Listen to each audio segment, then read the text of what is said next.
Hello everyone, welcome to Food for Thought Dom Gamut, a math and cooking tutorial.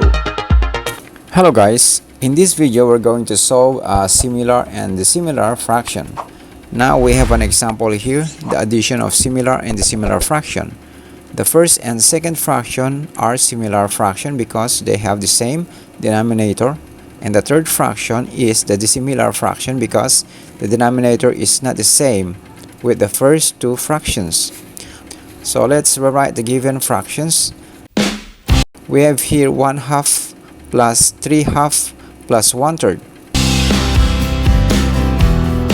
The LCD or least common denominator is 6 because 2 and 3 are the factors of 6, meaning we have to multiply the denominators 2 and 3 to get the LCD 6. Write LCD 6 as their common denominator.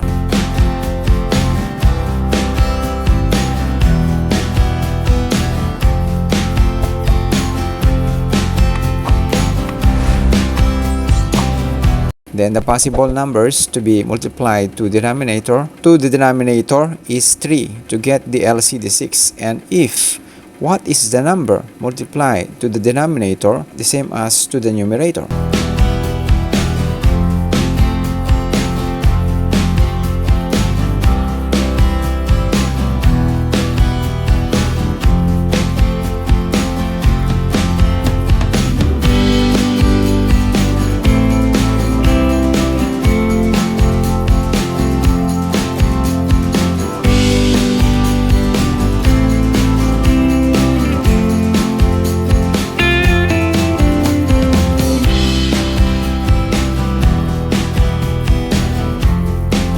Now, since the fractions has the same denominator, next is to add all the numerators.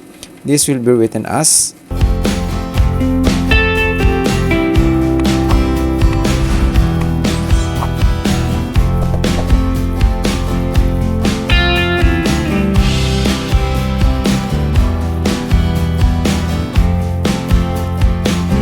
So now we got the answer 14/6. In this case, we were going to reduce the lowest term, where the factors of 14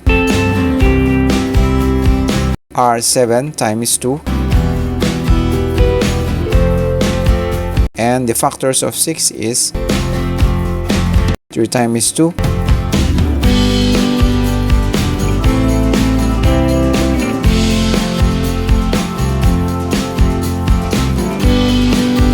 Now, let's cancel the numerator 2 and denominator 2.